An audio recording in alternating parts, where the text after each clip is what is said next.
녹정기, 김용원저, 제10권 1장.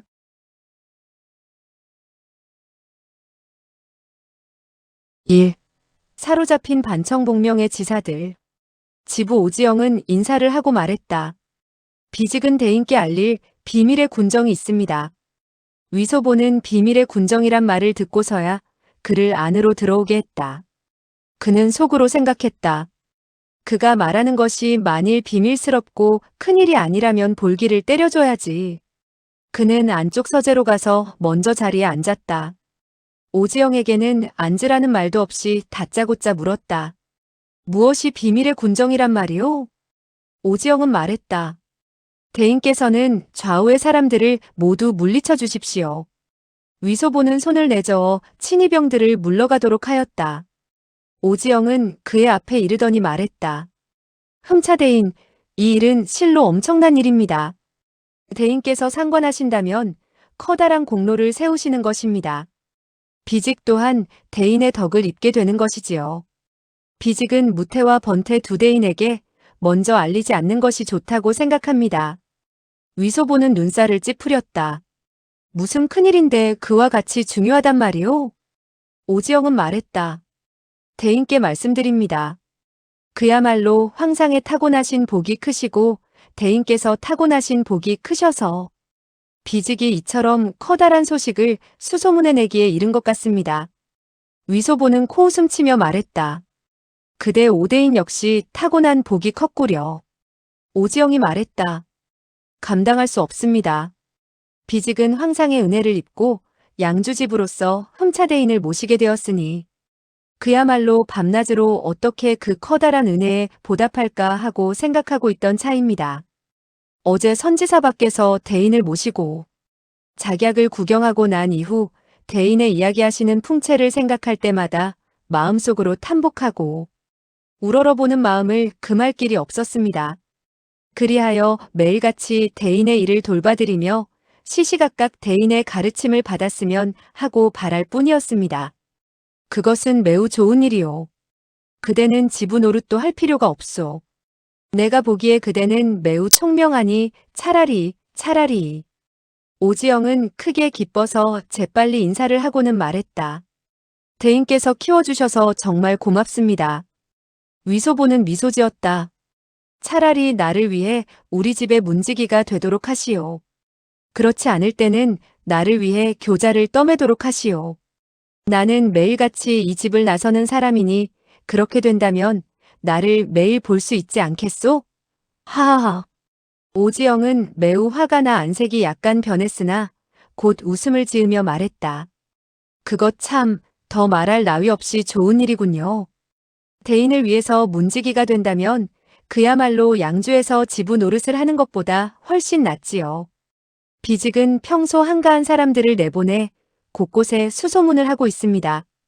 그래서 만약에 누군가 마음속으로 반역의 뜻을 품어 황상을 비방하거나 대신들을 모함한다면 비직은 그 즉시 알게 됩니다. 요사한 말로 사람들을 선동하는 자가 있으면 비직은 언제나 엄히 처벌을 한답니다. 위소보는 어하고 속으로 이 사람은 문직이나 가마꾼이라는 한마디 정도만 언급해도 슬쩍 말을 돌릴 줄 알 만큼 벼슬길의 요령을 깊이 터득하고 있으니 대단하다고 생각했다. 오지영은 다시 말했다. 만약에 하루 벌어서 하루 먹고 사는 일꾼들이나 시정잡배들이라면 터무니없이 말을 몇 마디 짓거린다 하더라도 큰 해는 없지만 가장 경계해야 할 사람들은 바로 선비들입니다.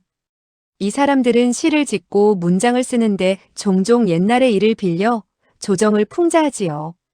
보통 사람들은 이를 보고도 종종 그들이 옛날 일을 빌려 오늘날을 풍자하고 있는 악독한 행위라고 생각하지 못한답니다.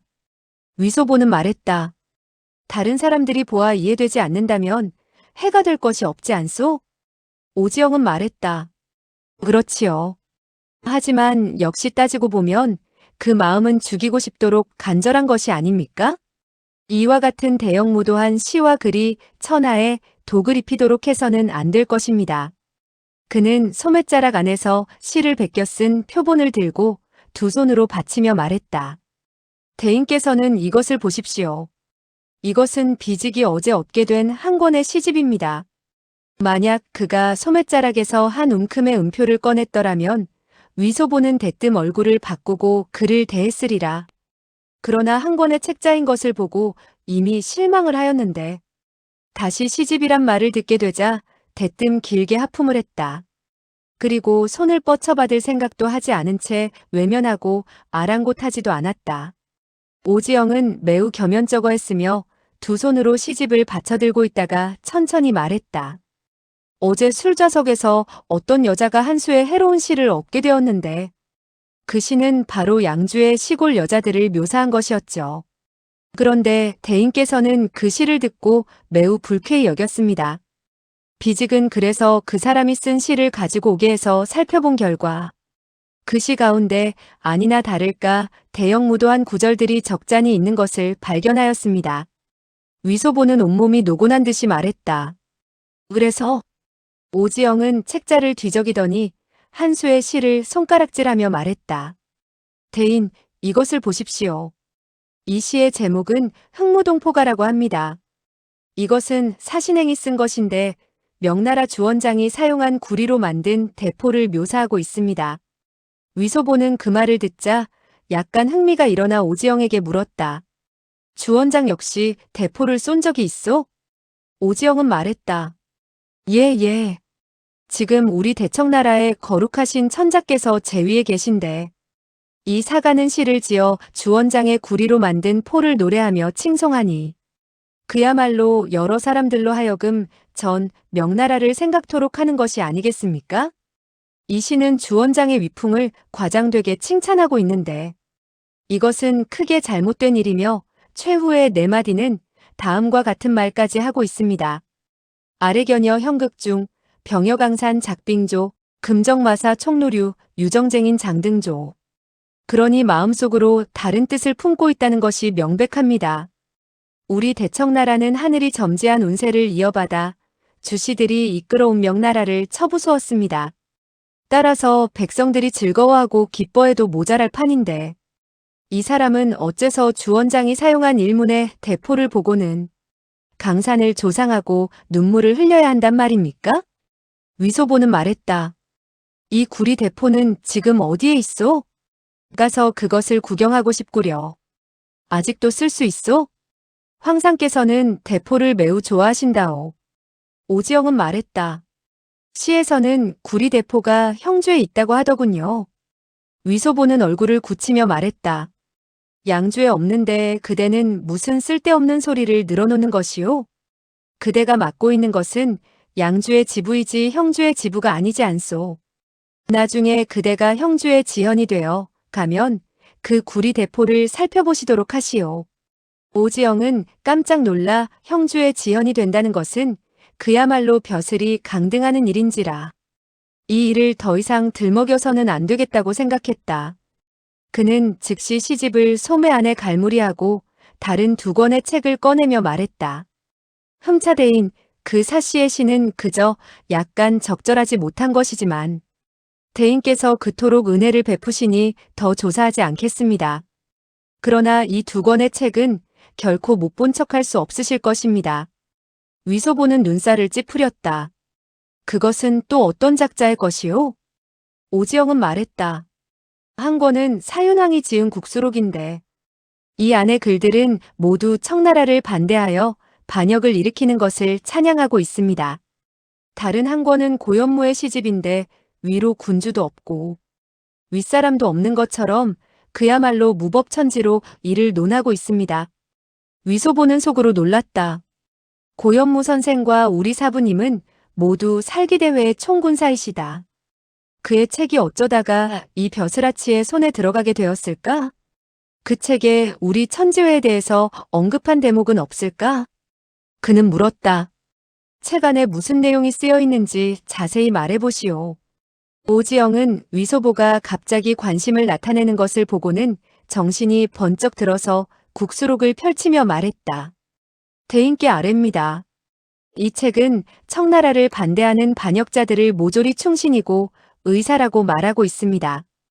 이 한편의 병부주사 증 감찰어사 사자전에서는 그의 육촌 형제 사미개가 우리 대청나라에 항거하는 역적지를 묘사하고 있습니다.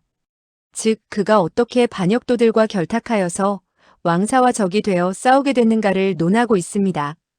그는 손가락으로 문자를 가리키며 말했다. 대인 보십시오. 그는 반역도들을 의사라고 칭하고 있으며 우리 대청나라의 왕사를 죽여야 한다고 하니 이야말로 죽여 마땅한 일이 아니겠습니까? 위소보는 물었다. 고현무의 책에는 또 무어라 적혀 있소? 오지영은 국수록을 놓고 고현무의 시집을 들고 고개를 가로저으며 말했다. 이 사람이 지은 시는 모두 모반과 반역의 언어로 가득 차 있습니다. 이 시의 제목은 강호라고 하는데 명백하게 우리 대청나라를 비방하는 것입니다. 그는 손가락으로 식귀를 가리키며 읽어내려갔다. 아국금구 본무결, 난지초생 자이열, 징병이건주, 가양이건주, 토사일반 서초구, 요민일창 산동수, 이지신주 반류적, 수기요시 유이추, 사입교근 린제로, 파읍도성, 불가수, 할복절장, 절경접이, 이택양시, 행이득수, 건해위, 이고아, 착치거아, 건치기, 승만거, 시천성 지류혈, 옹염여해여화, 오호 이덕지잔여차, 이위천 요교지국가. 위소보는 손을 내저었다. 더 읽을 필요 없소. 무슨 말을 하는지 모르겠군. 오지영은 말했다. 대인께 아뢰입니다. 이 시는 우리 만주 사람을 오랑캐라 말하고 명나라 조정에서 건주의 만주 사람들과 싸움을 하기 위해서 할 수 없이 군사를 징집하고 군자금을 거두어들이게 됨으로써 천하가 매우 어지러워졌다는 것입니다. 그리고 또 우리 만주 사람들이 성한 사람들의 배를 가르고 창자를 잘라서는 도살하다시피 죽였으며 미녀를 마구잡이로 강탈했다고 했습니다. 위소보는 말했다. 그랬었군. 미녀를 강탈한다는 것은 매우 좋은 일이 아니겠소? 청나라 군사가 양주를 깨뜨렸을 때 많은 백성을 죽이지 않았소? 만약 그 일이 아니었다면 황상께서 어찌 양주에선 3년간 세금을 바치지 않아도 좋다고 감해 주셨겠소? 고현무는 시를 꽤나 솔직하게 쓰는군. 오지영은 깜짝 놀라 속으로 생각했다. 어린 나이라 무겁고 가벼운 것을 구별하지 못하는구나. 이와 같은 말들을 다행히 내가 했으니 망정이지 만약 다른 사람의 입에서 나왔고 내가 이를 상주하게 된다면 너의 그 머리 위에 사모가 그대로 눌러 있을 것 같으냐? 그러나 그는 위소보가 무척이나 황제의 총애를 받고 있다는 것을 아는지라 감히 흠차대신과 맞설 용기를 내지는 못하였다.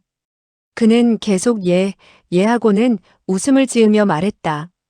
대인께서는 정말 고견을 지니고 있어서 비직으로 하여금 확연히 깨우치게 하는 바가 크옵니다. 이 한수의 정중심사가는 역시 대인께서 가르쳐 주셔야겠습니다. 이 한수의 시 처음 부분에는 한편의 기다란 서문이 있는데 정말 이만저만 억지를 쓰는 것이 아니었습니다. 그는 책자를 들고 고개를 흔들며 읽기 시작했다. 숭정 11년동 소주부 성중승천사 이구한 사정 득일함 기회왈 대송철암경 고지제중 대인 이것은 우물에서 하나의 쇠상자를 찾았다고 이야기하고 있습니다. 위소보는 말했다. 쇠상자라고? 그 안에 금은보화라도 들어있었소? 오지영은 다시 읽어내려갔다.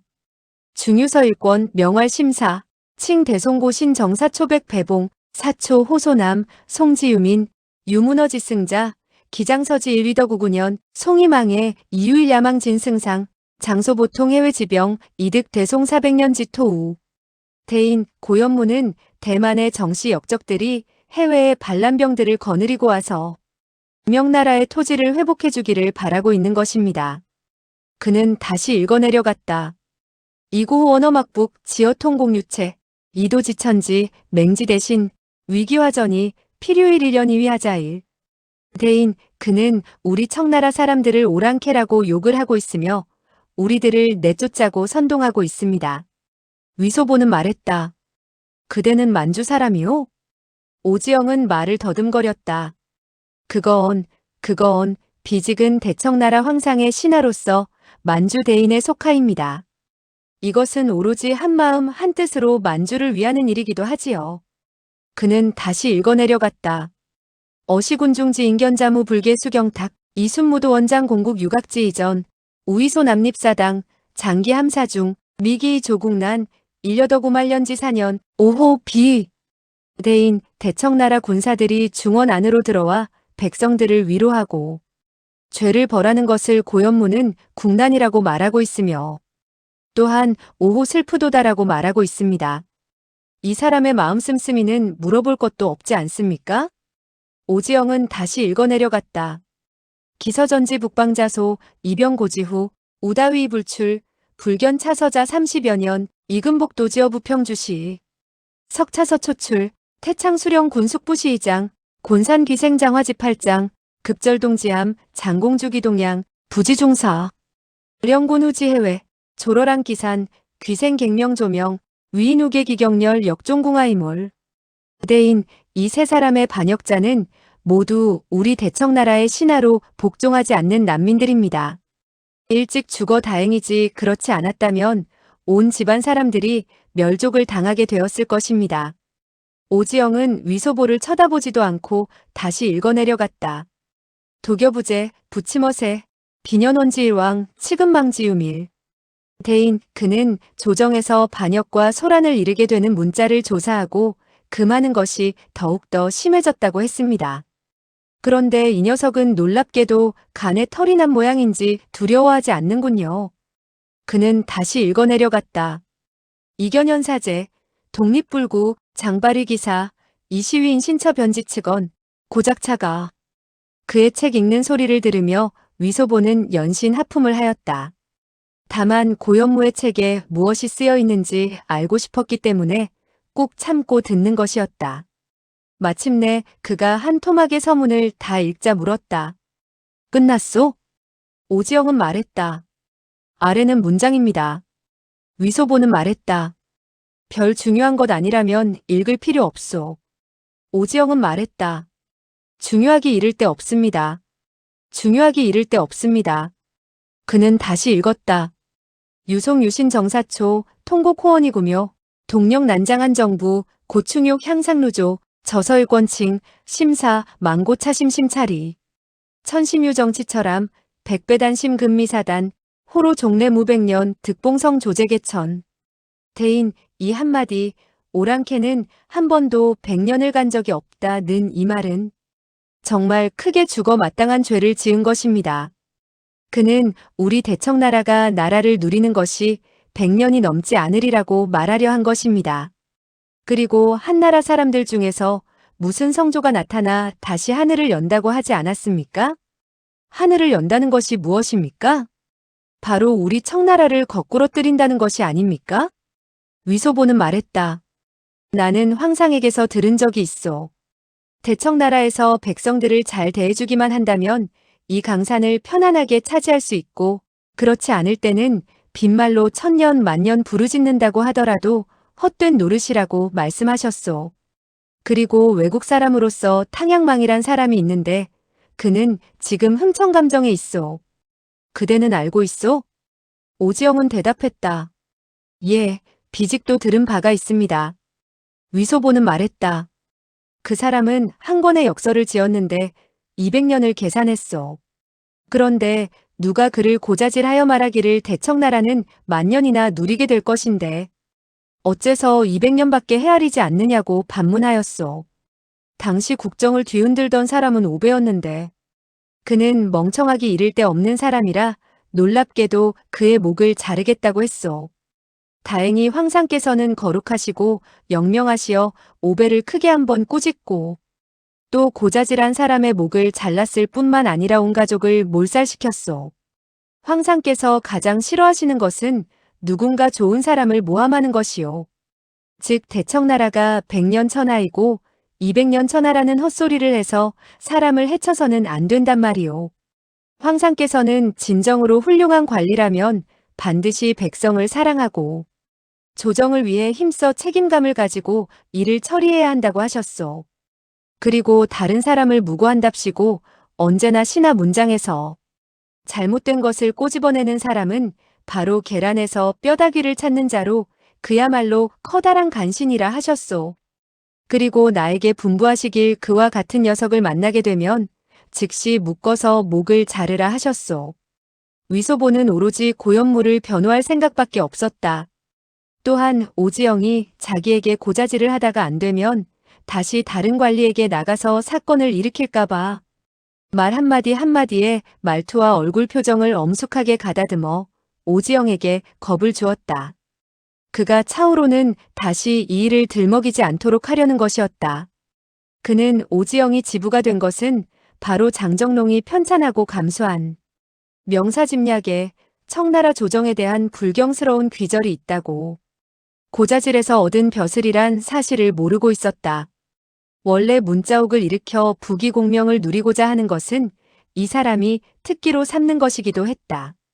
이번에 오지영은 고현무와 사윤왕 등의 시문 가운데에서 잘못된 점을 찾자 기쁨을 금치 못하고 그야말로 하늘이 자기에게 복을 내리시어 다시 세계급이나 오르게 되었다고 좋아했다.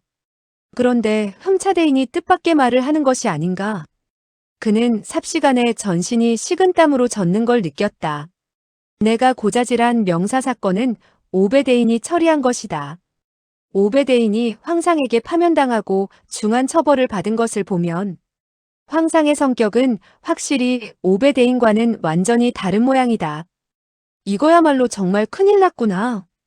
강희가 어떻게 오배를 잡았건 그것이 별로 영광스럽지 못하다는 것은 모두 잘 알고 있었다. 대신들은 그렇기 때문에 황상의 뜻을 짐작하였고 벼슬길에 있는 사람들은 그와 같은 일을 들먹이는 사람이 매우 적었다. 오지영은 벼슬이 높은 것도 아니었고 직책도 보잘것없었다. 더군다나 외지의 주연에서 벼슬을 하고 있었던지라. 한평생 유일하게 그를 알아준 오배대인이 바로 이 위대인의 손에 죽임을 당했다는 사실을 모르고 있었다. 그렇지 않았다면 그는 홍비백산하고 말았으리라. 위소보는 그의 안색이 흑빛이 되어 벌벌 떠는 것을 보고 속으로 기뻐하며 물었다.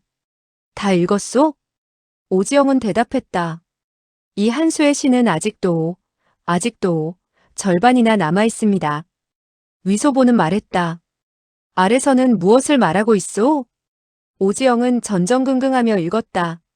황하기 청인불대, 침침수 부유광채, 홀견기서출세간, 우경호기만 강산, 천지세도 장반복, 고출차서시신, 30여 년 재견진년, 동심동 조복동시, 육공이항해문사, 신국인국의 연시, 서기름 시조고인, 유황낙목 수산귀, 5호 포항지배학이다. 소남견 처당여아. 그는 숨을 가쁘게 몰아쉬면서 읽어내려갔고 감히 한마디의 해설도 덧붙이지 못했다. 그리고 간신히 다 읽고 나자 책장은 땀방울로 흠뻑 적셔져 버렸다. 위소보는 웃었다. 그것은 대단한 게 아니군. 무슨 산귀신과 무슨 얼굴이 누런 노파라니 꽤나 재미있군. 오지영은 말했다. 대인에게 아뢰입니다. 시 속의 포항 두자는 얼굴이 누런 노파가 아니고 송나라 조정에서 원나라 조정으로 투항을 하여 대관이 된 포수경, 황만석을 가리키는 것으로서 그것은 한나라 사람이 대청나라의 관리를 하는 것을 풍자한 것입니다. 위소보는 안색을 굳히고 외쳤다. 내가 얼굴이 누런 노파라면 바로 얼굴이 누런 노파야. 그대 마누라의 얼굴이 신누런가? 그 누가 시를 지어 노파를 칭송하는데 그대가 어째서 불평이란 말인가? 오지영은 한 걸음 물러나서는 두 손을 벌벌 떨었다. 그 바람에 땀방울에 젖은 시집이 땅에 떨어지게 되었다. 그는 말했다. 예, 패직이 죽을 죄를 졌습니다. 위소보는 더욱더 큰 소리로 호통을 내질렀다. 당돌한 것 같으니 나는 삼가 황상의 거룩하신 유시를 받들어 너를 깨우쳐 주려 하고 있다. 그대는 조그만 관리에 불과한데 감히 나의 앞에서 물건을 던지고 성질을 부리는가? 그대가 황상의 거룩하신 유시를 업신여기는 것, 이것은 반란이라고 할 수 없는 것인가? 오지영은 두 무릎을 땅바닥에 꿇고는 연신 큰절을 하며 말했다. 대인, 목숨만 살려주십시오. 소인이 멍청한 것을 용서하십시오. 위소보는 냉소했다. 그대가 나에게 물건을 던지고 신경질을 부린 것은 문제가 되지 않아. 흠차를 모욕하고 소리를 내는 죄를 짓는 건 기껏해야 무겁게 되면 머리를 자르게 될 것이고 가볍게 되면 쫄병이 되겠지. 그것이야말로 작은 일이지. 오지영은 쫄병이 되고 머리를 잘리는 것보다 더욱 무서운 일이 있다는 말에 기겁을 하여 연신 큰절을 해대며 말했다. 대인께서는 넓으신 아량을 베풀어 주십시오. 소인은 죄를 알았습니다. 위소보는 호통을 내질렀다. 그대는 황상의 그러하신 유시를 업신여기니 그럴 수가 있는가? 그대의 마누라, 작은 마누라, 아들, 딸, 장모, 고모, 하녀, 정부 모조리 끌고 나가서 목을 베게 될 것이다. 오지영은 전신을 부르르 떨었다. 그 바람에 이빨이 드드득 마주쳐 말을 잇지 못했다. 위소보는 잠시 뜸을 들였다가 다시 호통쳐 물었다. 고연물한 사람은 지금 어디 있는가? 오지영은 떨리는 음성으로 말했다. 대인께 말씀드립니다. 그는 지금. 오지영은 이빨이 혓바닥을 깨무는 바람에 말을 똑똑히 할 수 없었다. 한참 후에 그는 전전긍긍하다가 말했다. 비직은 당돌하게도 고연모와 그 사가 그리고 한 명의 여가를 모조리 지부의 아문에 감금하고 있습니다. 위소보는 말했다. 그대는 고문을 했는가? 그들은 뭐라고 말했지? 오지영은 말했다. 비직은 그저 아무렇게나 몇 마디 물어보았습니다만 그들 세 사람은 아무것도 실토하려고 하지 않았습니다. 위소보는 말했다. 그들이 정말 아무것도 말하지 않았단 말인가? 오지영은 말했다. 안 했습니다. 하지만 사가의 몸에서 한 통의 서신을 찾아냈는데 무척 중대한 것입니다. 대인께서 한번 보십시오. 그리고 그는 몸에서 또 하나의 조그만 배로 싼 것을 꺼내 펼쳤다. 안에는 한 통의 편지가 들어있었다. 그는 두 손으로 받쳤다. 위소보는 받지 않고 물었다. 또 무슨 시고 문장이란 말인가? 오지영은 말했다. 아닙니다. 이것은 광동의 제독 56기가 쓴 것입니다. 위소보는 광동의 제독 56기라는 말에 깜짝 놀라 물었다. 56기도 시를 지을 줄 아는가? 오지영은 말했다. 아닙니다. 56기는 밀모하여 반란을 꾀하고 있습니다. 이 편지는 바로 무쇠와 같은 증거물이 될 것인즉 그는 다시는 억지를 쓸 수 없을 것입니다. 비직이 방금 말한 은밀한 군정과 큰 공을 세우게 되었다는 것은 바로 이것을 두고 한 말입니다. 위소보는 오하고 부르짖었다. 오지영은 다시 말했다. 대인께 알립니다.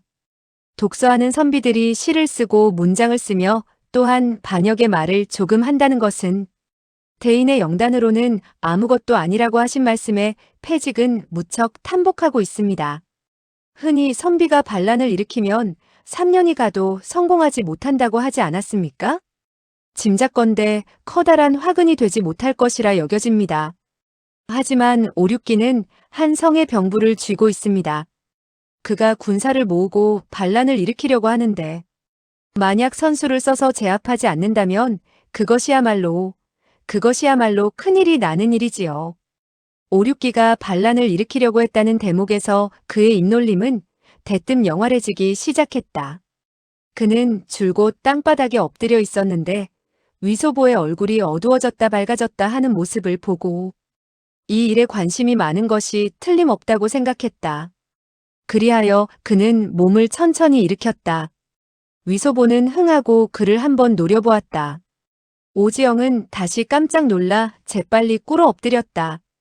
위소보는 말했다. 이 편지에 무엇이라고 적혀 있는가? 오지영은 말했다.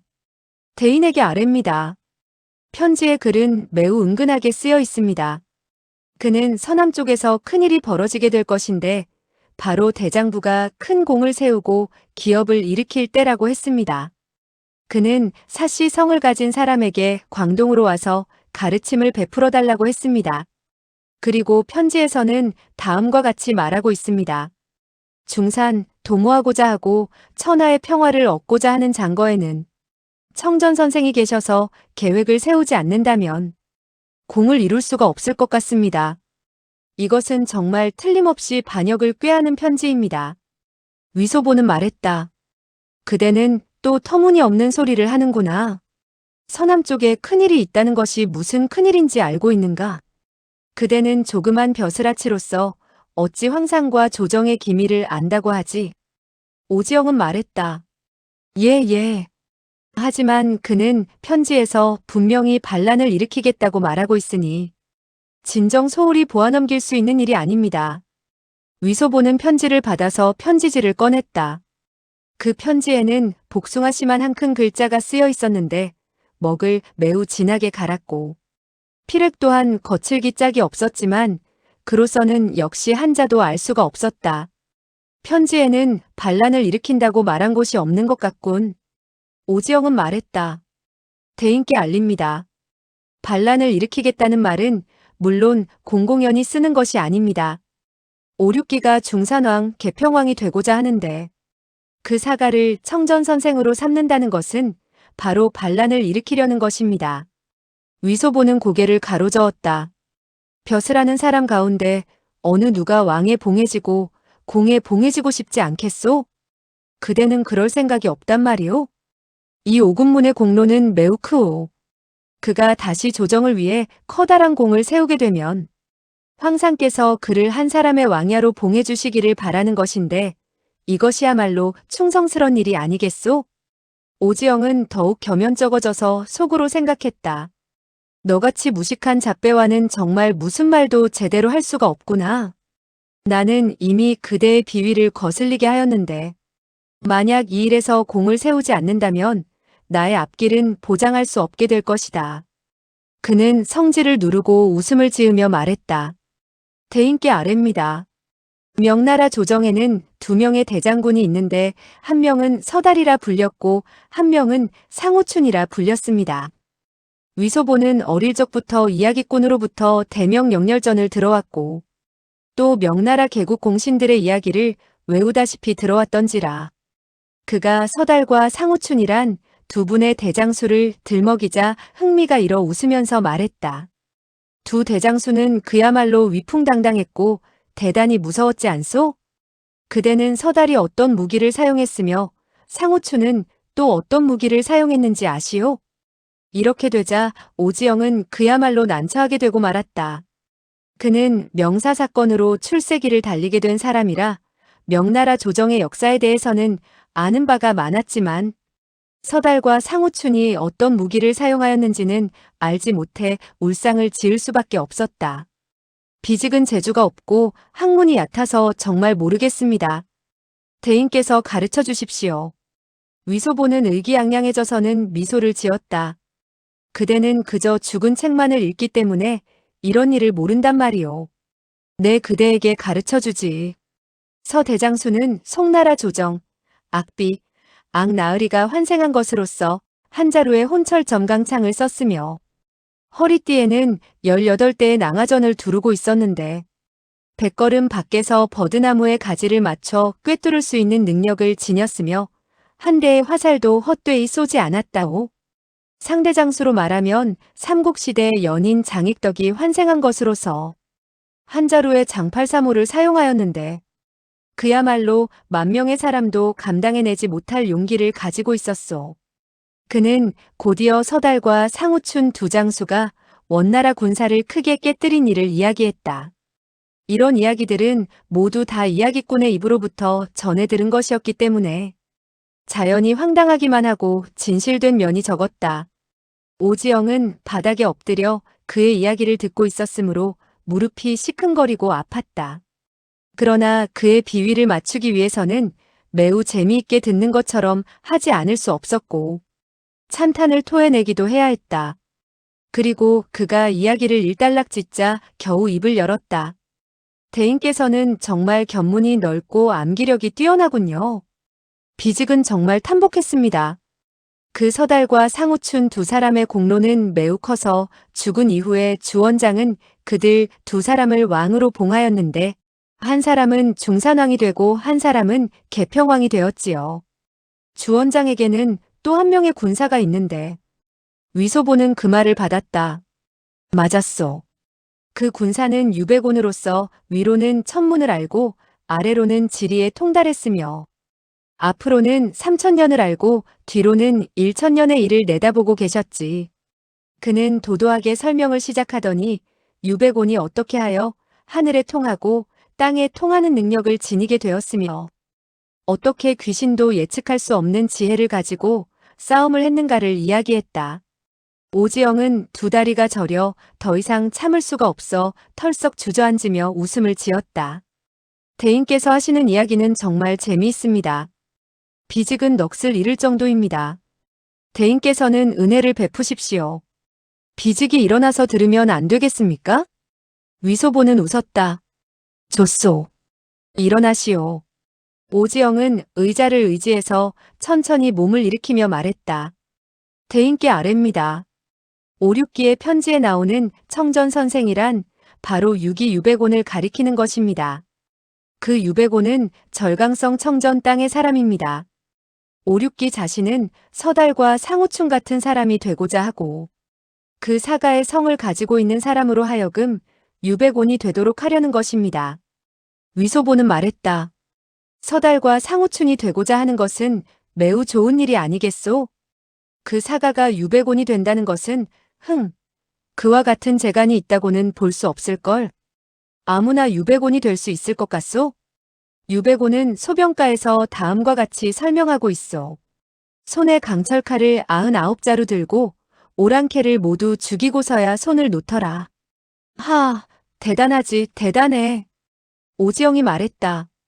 대인께서는 정말 총명하셔서 단번에 알아맞히시는군요. 서달과 상우춘, 유백온 세 사람은 모두 다 원나라를 처부수고 주원장을 도와 오랑캐를 쫓은 사람들입니다. 5,6기의 편지 중에서 몇 마디의 말은 분명히 군사를 모아 반란을 일으켜서 만주 사람들을 죽이겠다는 것입니다. 위소보는 깜짝 놀라 속으로 생각했다. 오형의 의도를 내가 모를 줄 알고 내가 굳이 나서서 이야기하려는 것이냐? 이 편지는 정말 커다란 꼬투리가 되겠구나. 천만다행으로 내 손에 걸렸군. 그는 연신 고개를 끄덕이고 손을 뻗쳐 그의 어깨를 두드리며 말했다. 좋소. 운수가 정말 좋구려. 이 일은 만약 그대가 나에게 이야기하지 않았더라면 그야말로 큰일이 날 뻔했소. 황상께서는 나를 보고 복을 타고난 장수라 하셨소. 아니나 다를까 승상의 금쪽 같은 말씀은 틀림이 없는 말이오. 오지영은 그의 말을 듣고 전신의 뼈마디가 녹아나는 것 같았다. 그저 어머님 뱃속에서 나온 일에 일찍이 이처럼 영광스러운 일이 없었던 것 같아. 눈물이 날 정도로 감격해서 흐느끼며 말했다. 대인께서 이토록 사랑해 주시니 이 은덕은 비직에 온 몸뚱어리가 가루가 된다 하더라도 보답하기가 어렵겠습니다. 대인께서는 복을 타고난 장수이시니 대인을 따를 수가 있다면 그야말로 복을 타고난 병졸이 될 것이고 또한 복을 타고난 견마가 될 것이니 그 또한 조상들을 영광스럽게 하는 일이 아니겠습니까? 위소보는 껄껄 소리내어 웃으며 손을 들어 그의 머리를 만지며 말했다. 매우 좋소. 매우 좋아. 오지영은 키가 큰 편이었다. 위소보가 손을 뻗쳐 자기의 머리를 만지려고 하는데 쉽게 되지 않자. 그는 재빨리 고개를 숙여 위소보가 자신의 정수리를 만질 수 있도록 했다. 처음 위소보가 크게 신경질을 부렸을 때 오지영은 꿇어 앉아 엎드려 절을 하느라고 이미 모자를 벗은 상태였다. 위소보가 손바닥을 그의 머리 위에다 갖다 대고 천천히 뒤쪽으로 어루만져 나가는 모습은 마치 한 마리 꼬리를 흔들며 아양을 떠는 강아지를 어루만지는 것과 같았다. 위소보는 오지영의 뒤통수를 만지면서 속으로 생각했다. 나 또한 내가 온몸이 가루가 되는 것을 바라지는 않는다. 그저 다만 이 머리통을 칼로 내려쳐 댕공 잘라낼 수 있기를 바랄 뿐이다. 그는 물었다. 이번 일은 그대 이외에 또 누가 알고 있소? 오지영은 말했다. 없습니다. 비직은 사태가 너무 심각한지라 감히 조금이라도 누설할 수가 없었습니다. 만약에 5,6기라는 반적이 자기의 영모가 이미 탈로 났다는 것을 알게 된다면 즉시 거사를 일으킬 것이 아니겠습니까? 그렇게 된다면 대인과 비직은 반푸너치의 공로도 없게 되죠. 위소보는 말했다. 맞았소. 그대는 정말 생각이 치밀하군. 절대로 남에게 알려서는 안 돼오. 서둘러 조정에 품하여 그대의 큰 공을 가로채는 일이 없도록 합시다. 오지영은 흐뭇해졌다. 모두 대인께서 이끌어주시고 길러주신 덕택입니다. 위소보는 고현무의 그 편지를 품속에 집어넣고 말했다. 이 시집들은 모두 이곳에 남겨두도록 하시오. 그리고 그대는 몰래 가서 고현무와 그 몇 사람들을 모조리 데리고 오시오. 내가 모든 사실을 물어 알아낸 이후 그대에게 그들을 압송하여 북경으로 데려가도록 하겠소. 그리고 내 친히 상소문을 써서 황상에게 품하겠소. 이번에 커다란 공로는 그대가 첫째이고 나는 그대의 덕택으로 두 번째 공로를 세우게 되는 것이지. 오지영은 기쁨을 감추지 못하고 재빨리 말했다. 아닙니다. 대인이 첫째이시고 비직이 둘째입니다. 위소보는 웃었다. 그대가 황상을 만난 이후 무슨 말을 해야 할지 내가 자세히 가르쳐 주겠소. 황상께서 기뻐하시기만 한다면 그대가 순무가 되는 것은 내가 책임을 지도록 하겠소. 오지영은 기뻐서 까무라칠 것만 같았다. 두 손으로 시집과 문집들을 탁자 위에 놓고서는 쿵쿵쿵 하는 소리가 나도록 이마로 땅을 찍어 큰절을 한 뒤에 물러갔다.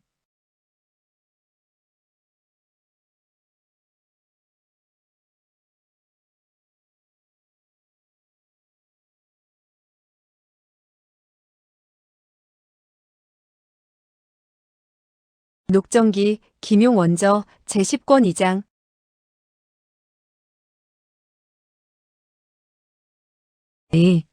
공문서를 위조하라.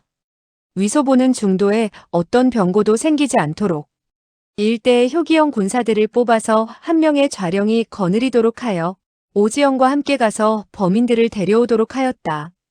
그는 내당으로 들어가 사람을 시켜 이력세 등에게 상의하자는 전가를 보냈다.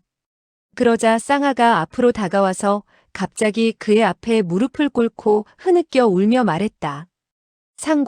상공께 한 가지 부탁드릴 것이 있어요.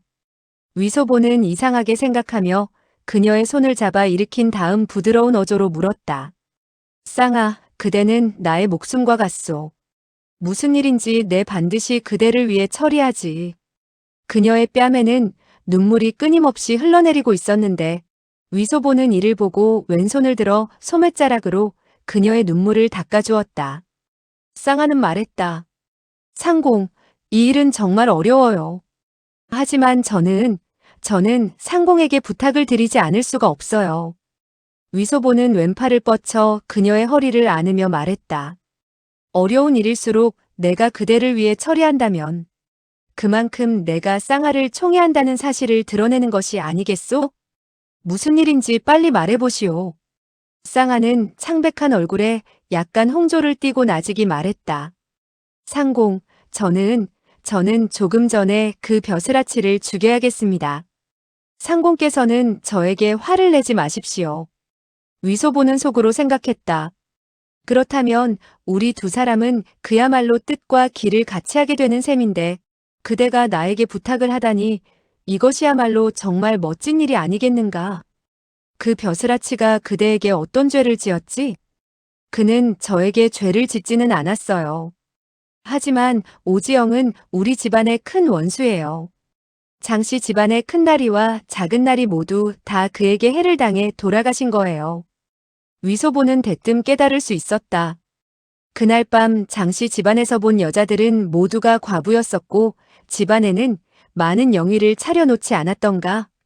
그 원흉이 바로 그 사람 오지영이었구나 하고 깨달은 위소보는 물었다. 그대는 사람을 잘못 본 게 아니오? 쌍아는 다시 눈물을 줄줄 흘리며 흐느꼈다. 아니에요. 잘못 알 리가 없어요. 그는 포졸과 벼슬아치들을 데리고 장씨 집안으로 들이닥쳐 사람들을 잡아갔어요. 저의 나이가 아직 어릴 때였지만 그의 흉악하던 모습은 도저히 잊을 수가 없어요. 위소보는 속으로 생각했다. 내가 난처하다는 표정을 지어야만 그녀는 내가 크게 인정을 베풀었다고 생각할 것이다. 그는 눈살을 잔뜩 찌푸리고 잠시 동안 깊이 생각한 후 망설이는 듯 말했다. 그는 조정에서 임명한 관리이며 양주부의 지부요. 황제가 나를 양주로 보내어 일을 처리하는데 그대가 만약 그를 죽인다면 나도 벼슬을 하지 못하게 될 것이요. 조금 전 그는 또 나에게 와서 큰일을 얘기했는데 그대가 그를 죽인다면 아무래도 쌍하는 초조한 듯 눈물을 흘렸다. 저는 이미 상공께서 매우 난처하시리란 것을 알고 있어요. 하지만 장씨 집안의 노마님, 아니 셋째 작은마님. 그녀들은 매일같이 영위 앞에서 절을 올리고 그 오가라는 고약한 벼슬아치를 죽여 원한을 갚겠다고 맹세하고 있어요. 위소보는 무릎을 탁 치고 말했다. 좋아. 나의 사랑스런 쌍아가 부탁하는 것이니 내가 황제를 죽이고 스스로 목숨을 끊어야 한다는 부탁이라 하더라도 나는 그대의 말을 따르겠소. 더군다나 일개 조그만 지부쯤이야 더 말할 나위가 있겠소? 그러나 내가 입맞춤을 할 수 있도록 허락해 주어야 하오. 쌍아는 온 얼굴을 새빨갛게 물들이며 기쁨과 부끄러움에 휩싸여 고개를 돌리고 나직이 말했다. 상공께서는 저를 이렇듯 잘 대해주시는군요. 저라는 사람은 이미 그대의 것이에요. 그대는. 그리고 그녀는 고개를 숙였다. 위소보는 그녀가 부드럽고 유순한 것을 보고 그만 마음이 약해져서 그녀에 대하여 경박한 행동을 해서는 안 된다는 생각이 들었다. 그는 웃으며 말했다. 좋소. 우리들이 일을 성공시킨 날 나는 그대에게 입맞춤을 하겠소. 그대는 그때 도망치지 말도록 하시오. 쌍아는 얼굴을 붉히고 천천히 고개를 끄덕여 보였다. 위소보는 말했다.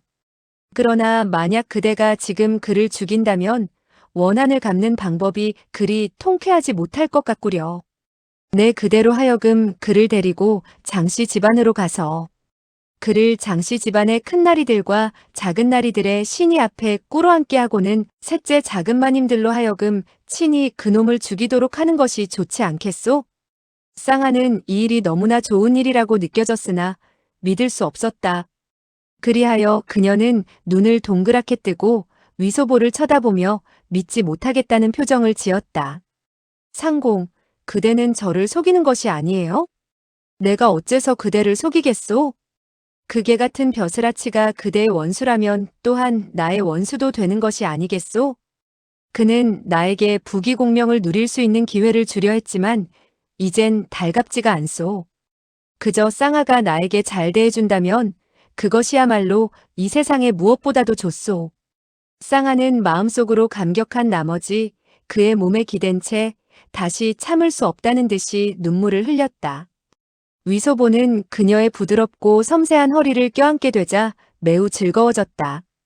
이와 같이 쉽게 인정을 베풀어주는 거라면 매일같이 8 내지 10가지를 부탁해도 힘들지 않다. 오지영이라는 개 같은 벼슬아치가 어째서 아가의 아버지를 죽이지는 않았지? 아가가 만약 나에게 원한을 갚아달라고 부탁을 하며 나로 하여금 그녀를 껴안도록 한다면 얼마나 좋겠는가? 그러나 그는 다시 생각을 바꾸었다. 아가의 부친은 이자성이 아니면 바로 오삼계이다. 어찌 오지영에게 해침을 당하겠는가? 이때 밖에서 발걸음 소리가 들려왔다. 이력세 등이 당도한 것을 알고 위소보는 말했다. 이 일은 안심해도 좋소. 지금 나는 중요한 일로 여러 사람들과 이야기를 해야 하는데 그대는 문 밖에서 지키고 있되 다른 사람이 들어오지 못하도록 하시오. 그리고 절대 우리들이 하는 말을 엿들어서는 안 돼요. 쌍아는 대답했다. 예, 저는 한 번도 그대가 하는 말을 엿들은 적이 없어요. 그녀는 위소보의 오른손을 잡고 몸을 구부려 손등에 입맞춤을 한 후 재빨리 문을 나갔다. 이력세 등 천지회의 군웅들은 방 안에 이르자 다투어 자리에 앉았다. 위소보는 말했다. 여러 형들, 어젯밤 나는 중대한 소식을 듣고 사태가 긴급한지라 여러분들과 상의하지 못하고 급히 여춘원으로 달려갔소. 어찌되었든 간에 운수가 나빠 그야말로 창피한 소란을 일으키고 말았지만 끝내 고현무 선생과 오륙기 형의 목숨은 건질 수 있게 되었어. 군웅들은 의아하게 생각했다. 위 향주가 어젯밤의 일에 지나치게 당당했던 것은 사실이었다. 기녀원에 들어가 기녀를 끼고 자는 것은 있을 수 있는 일이라 하더라도 기녀원에서 커다란 침대를 떠매고 나올 뿐 아니라 7명의 여자들을 옮김에 있어서도 모든 사람들이 볼 수 있도록 한 것은 그야말로 형편없는 짓거리라고 생각했는데 실은 바로 고현무와 오륙기를 구하기 위해 그런 짓을 했다고 하지 않는가. 아무리 생각해도 납득할 수 없는지라 일제히 자세한 사정을 물었다. 위소보는 웃었다. 우리가 공명에 있을 때 여러 형들은 오삼계의 위사들로 가장하고 기녀원으로 들어가 술을 마시고 싸움을 벌이지 않았소? 형제는 그 계책이 그럴싸하다고 생각하고 어젯밤 똑같은 짓을 또 행하게 된 것이오. 군웅들은 고개를 끄덕이며 하나같이 생각했다. 그랬었구나. 위소보는 여기서 말을 더하게 되면 마각이 드러나게 될 것이라 생각하고 신중히 입을 열었다. 이 중간의 상세한 점은 자세히 말할 필요가 없을 것 같구려. 그는 품속으로 손을 집어넣어 오륙기가 놓고 간 그 한 통의 편지를 꺼냈다. 전노본이 받아 탁자 위에 펼쳐놓고 사람들과 함께 읽었다. 그러고 보니 편지의 끝에는 윤왕인형 선생도감이라고 쓰여 있고 편지의 말미에는 설중철거리라는 넉자의 서명이 있었다. 모두들 설중철거리 오륙기에 호라는 것은 알았으나 윤왕 선생이 누구인지는 알지 못했다. 그러나 그들은 편지에서 말하는 서남에서 큰일이 있을 것이라는 것은 오삼계가 반란을 일으키려고 한다는 사실을 지적하고 있다는 것을 알 수 있었다. 하지만 중산과 개평이 장거를 도모하려 하고 또 청전 선생이 아니면 계획을 세워 공을 세우지 못한다느니 하는 정고와 은어에 대해서는 전혀 이해할 수 없었다. 그래서 서로의 얼굴을 바라보며 위소보의 설명을 조용히 기다렸다. 위소보는 웃었다. 내 뱃속에 가득 차 있는 것은 양주의 탕포와 장어면이지 먹물은 조금도 없소이다. 여러 형들의 뱃속에도 아무래도 먹물보다는 술이 더 들어있겠구려. 고현무 선생이 얼마 후 도달하게 될 것이니 우리 그 선생에게 듣도록 해봅시다. 말을 하는 사이에 친이병이 손님이 찾아왔다는 보고를 했다. 한 사람은 데라마이고 한 사람은 몽골 왕자라고 했다. 위소보는 천지회의 군웅들을 친이병으로 가장해서 함께 그들을 만나게 된다면 이 두 결의 형제는 얼굴을 붉힐지 모른다는 생각이 들었다. 그리하여 그는 한편으로 아기를 모셔오도록 했다. 그런데 막상 얼굴을 마주대하자 상결과 가리다는 매우 다정하게 굴었다. 그리고 위소보의 의리가 매우 깊다고 크게 칭찬을 늘어놓았다. 그러다가 아기가 기뻐서 달려나와 맞이하는 것을 보고 가리다는 더욱더 마음이 느긋해졌다. 이때 아기는 손에 찼던 수갑이 제거되었고 다시 분 바르고 옷매무새를 고친 상태였다. 위소보는 웃었다. 다행히 두 분 형의 무공이 절세적이라 요사한 인물들을 물리치게 되었소. 그렇지 않았다면 형제들의 생명을 보존하지 못했을 것이요. 그 한때의 요사한 인물들의 무예는 약하지 않았고 사람들 또한 많았소. 두 분 형님들은 적은 수로 많은 사람들을 이겼고 그들로 하여금 똥오줌을 갈기며 황망히 도망치도록 만들었으니 형제는 크게 탐복하오. 우리 다시 경공연을 열어서 두 분 형이 천하의 위세를 떨치고 큰 성공을 이루고 돌아온 것을 축하하도록 합시다.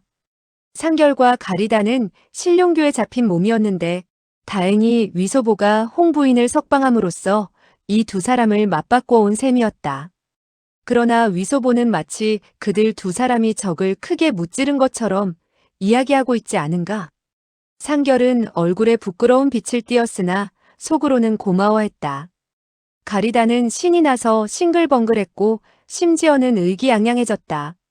술상을 차리라는 위소보의 명령이 떨어지자 대당에는 즉시 성대한 주연이 베풀어지게 되었다.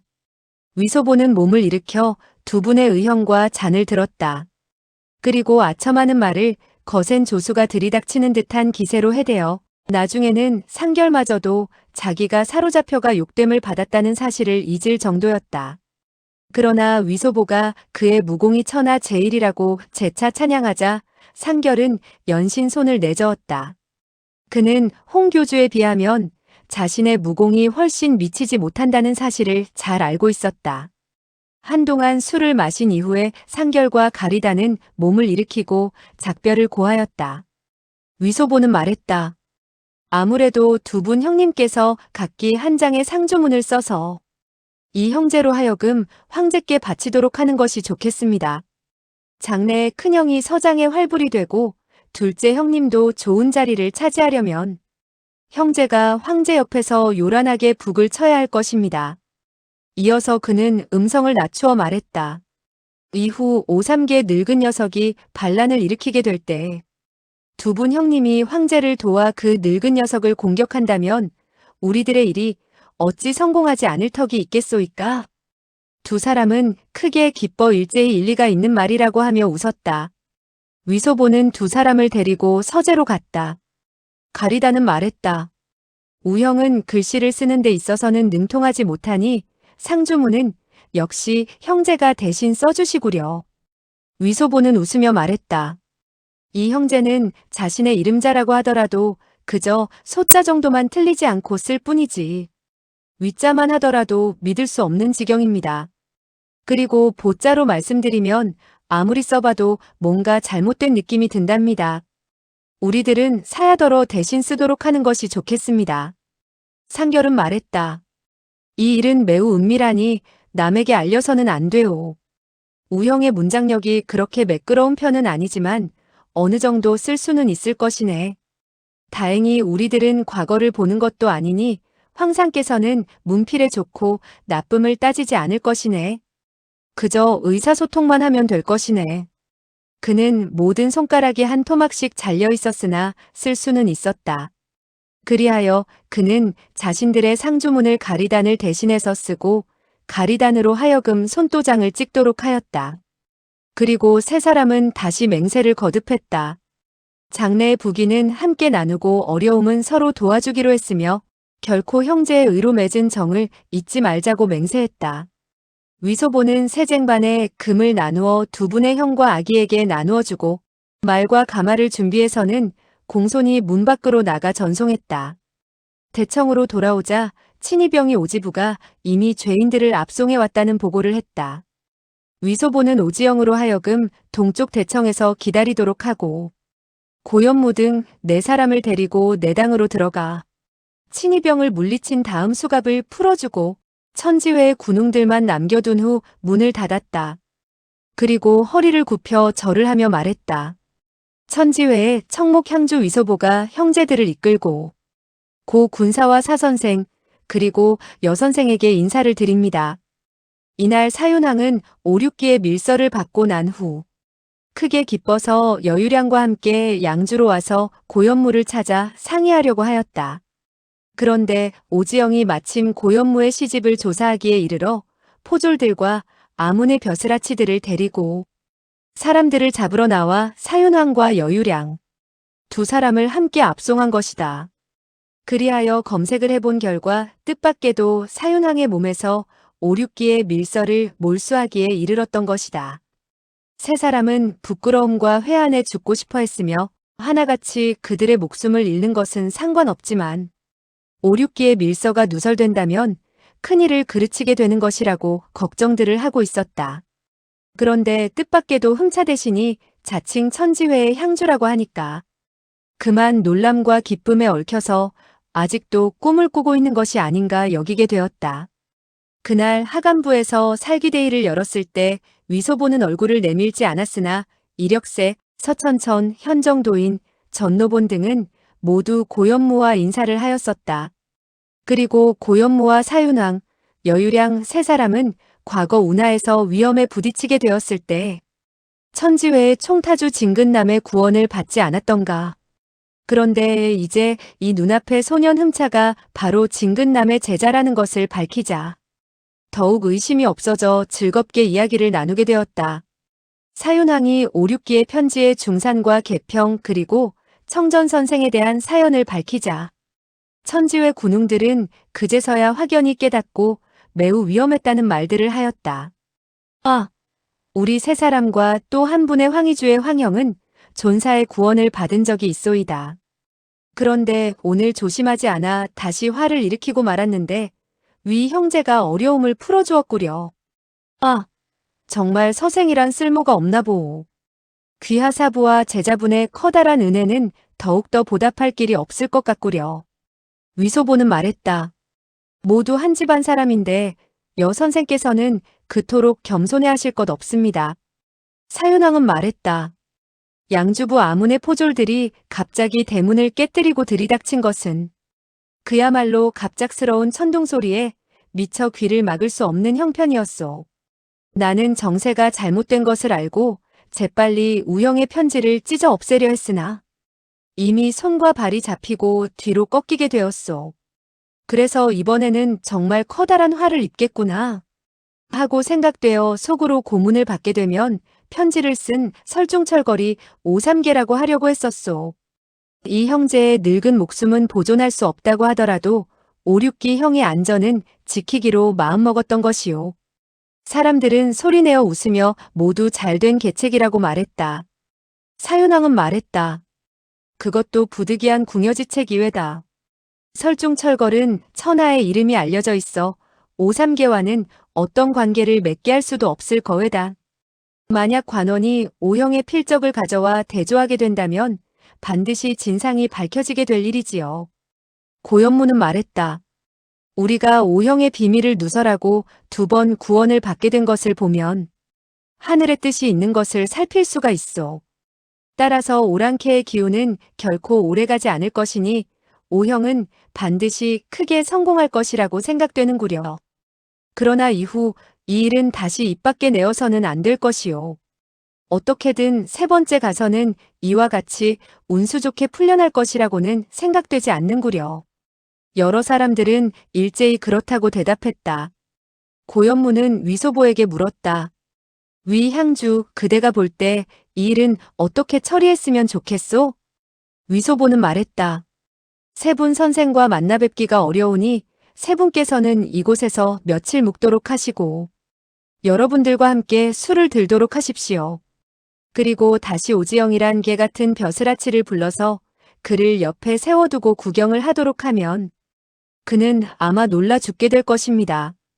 만약에 그 개 같은 벼슬아치가 담이 커서 놀라게 해도 죽지 않는다면 한 칼에 그의 개 같은 목을 베는 것이죠. 고현무는 웃었다. 그 방법은 가슴속의 울화를 풀 수는 있으나 그렇게 된다면 아무래도 이 일이 누설될 것이외다. 그게 같은 벼슬아치는 조정에서 임명한 관리인데 위 향주가 그 관리를 죽인다면 어찌 되었든 간에 죄명이 있어야 할 것이외다. 위소보는 잠시 생각하더니 말했다. 있습니다. 사 선생께서 한 통의 가짜 편지를 만들어 오삼계가 그개 같은 벼슬아치에게 써준 것으로 하면 됩니다. 이개 같은 벼슬아치의 족보를 따져볼 때 오삼계가 그에게 아저씨뻘이 된다고 했으니까요. 만약에 가짜 편지를 만드는 것이 귀찮다고 느끼신다면 오륙기 형님의 편지를 그저 베껴도 될 것입니다. 다만 아래 이름을 바꾸도록 해야겠지요. 그 누구든 간에 오삼계와 결탁했다고 하면 내가 그의 머리를 치는 데 대해서 소황제께서도 반드시 찬성할 것입니다. 모두들 좋다고 말했다.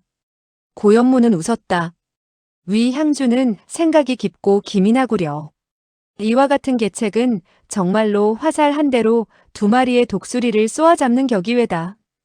그 사람의 술수를 그 사람에게 되돌려주어 다스리는 법이기도 하지요. 윤왕형 써갈기도록 하시오. 사윤왕은 웃었다. 뜻밖에도 오늘 오삼계 그 늙은 도적의 기실이 되어야겠구려. 위소보는 자기 나름대로 생각해서 한 통의 편지를 가짜로 만드는 일은 매우 어려운 일로 느껴졌다. 그래서 원래의 편지를 베끼자는 이야기를 한 것이다. 그러나 고현무와 사윤왕, 여유량 3사람은 당금 세상의 명사로서 붓을 들고 편지를 쓰는 것을 마치 위소보가 주사위를 던지고 노름을 하는 것처럼 밥 먹듯 흔하게 하니 뭐가 어렵겠는가? 사윤왕은 붓을 들고 막 쓰려고 하다가 물었다. 오지영 회자가 어떻게 돼요? 오삼계가 그에게 편지를 써줄 때 만약 그 회자를 쓰게 된다면 더욱 친숙한 것처럼 보일 것이 아니겠소? 위소보는 말했다. 엄마 형, 그대가 가서 그게 같은 벼슬아치에게 물어봐 주시구려. 마흔초가 나가서 물어보고는 돌아와서 웃으며 말했다. 그게 같은 벼슬아치의 자는 현양이라고 한답니다. 그는 무엇 때문에 자기의 자를 묻느냐고 하더군요. 저는 흠차 대신이 북경의 이부와 형부 두 분 상서에게 편지를 쓰면서 자세하게 그의 공로를 칭찬하고 그의 관명과 자를 알리려고 한다고 했소이다. 그랬더니 그게 같은 벼슬아치는 싱글벙글하며 입을 다물지 못했습니다. 나에게 10량의 은자까지도 주었소. 그리고 그가 한 덩어리의 은자를 흔들어 보이자 사람들은 소리내어 웃었다. 사윤왕은 금세 편지를 써서 고현무에게 건네주었다. 정림 형, 그대가 볼 때 그럴싸하오? 고현무가 받아든 편지를 여유량이 옆에서 함께 넘겨본 후에 그들은 하나같이 말했다. 매우 좋습니다. 매우 좋아요. 여유량은 웃으며 입을 열었다. 우리 태조 고황제가 처음 오나라라고 일컫게 되었더니 놀랍게도 300년 후에 우리 숙적의 성씨와 부합된다는 것을 그 누가 알았겠소. 한마디에 오자는 그야말로 사람을 꼼짝없이 만드는 것이니 아무리 변명을 한다 하더라도 소용이 없을 것이외다. 고현무는 웃었다. 이 두 마디 백사를 베고 대풍의 노래를 짓고자 하나. 바라건대 우리 조카는 흙다리 아래에서 신발을 들어올리는 창피를 무릅쓰기 바라며 깊이 생각하고 분발하여 하늘의 뜻에 호응함으로써 우리 조카가 성의지작을 얻을 수 있기 바라오라는 말은 육기형의 중평과 개평의 위협을 도모하고자 한다면 청전선생으로 하여금 계책을 세우게 하지 않으면 성공할 수 없을 것이오라는 말에서 따온 것이 아니겠소? 사윤왕은 웃었다. 똑같은 방법으로 흉내를 낸 것이외다. 천지회의 군웅들은 서로 얼굴을 쳐다보며 그들 세 사람이 무슨 말을 하는지 알지 못했다. 그저 방회에서 하는 암호를 말하거나 강호의 언어로 말하는 줄 알았다.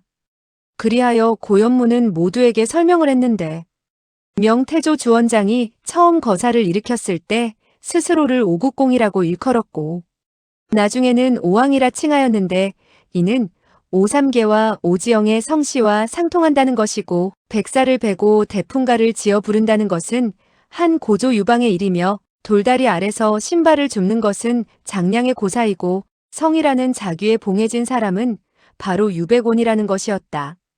위소보는 손뼉을 치며 말했다. 이 편지는 오륙기 형님이 쓴 것보다 더 좋군요. 오삼계는 본시 황제가 되려고 했습니다. 하지만 그를 한 고조와 주원장에게 견주는 것은 그를 너무 축혀올리는 것입니다. 여유량은 웃었다. 이것은 오삼계 자기 자신이 축혀올리는 것이외다. 위소보는 웃었다. 맞았습니다. 맞았습니다. 나는 이것이 오삼계 스스로 쓴 것임을 잊었소이다. 사윤왕이 물었다. 아래에는 무엇이라고 서명하는 것이 좋겠소? 고현무는 말했다. 이 편지는 누가 보더라도 오삼계가 쓴 것으로 알 것이니 서명이 애매하면 애매할수록 더욱더 그럴싸하게 보일 것이요. 숙서수찰이란 넉자로 서명을 하는 것이 좋겠구려. 그는 전노본에게 말했다. 전형, 이 넉자는 그대가 쓰도록 하시오. 우리들이 쓴 글에는 선비들의 기운이 엿보여 군사를 거느리는 무인의 글씨와 같지 않구려. 전노본은 붓을 들고 전전긍긍하며 쓰고는 겸연쩍게 말했다. 이 넉자는 삐뚤삐뚤해서 모양이 안 나는군요. 고현무는 말했다. 오삼계는 무인이라 자연히 편지는 기실로 하여금 쓴 것이 되지 않겠소? 인억자의 서명은 매우 좋소이다. 일정한 법칙은 없으나 매우 힘찬 글씨라서 무장의 글씨라고 할 수 있소. 사윤왕은 겉봉에다가 친정양주 부가지 분호야 친탁이라는 12자를 써서는 편지를 봉투 안에 넣어 위소보에게 내밀며 미소를 지었다. 편지를 위조한다는 것은 음흉하고 덕행을 거스르는 행동이라 할 수 있으며 그야말로 성인군자의 소행이라 할 수 없소. 하지만 대업을 일으켜 세우기 위해서는 조그만 것을 저버리지 않을 수 없구려. 위소보는 생각했다. 오지영과 같은 도적을 상대하여 한 통의 가짜 편지를 만든 것이 무슨 상관이 있겠는가? 선비들은 정말 가소로울 정도로 옳고 그름을 따지는구나. 그는 편지를 거두며 말했다.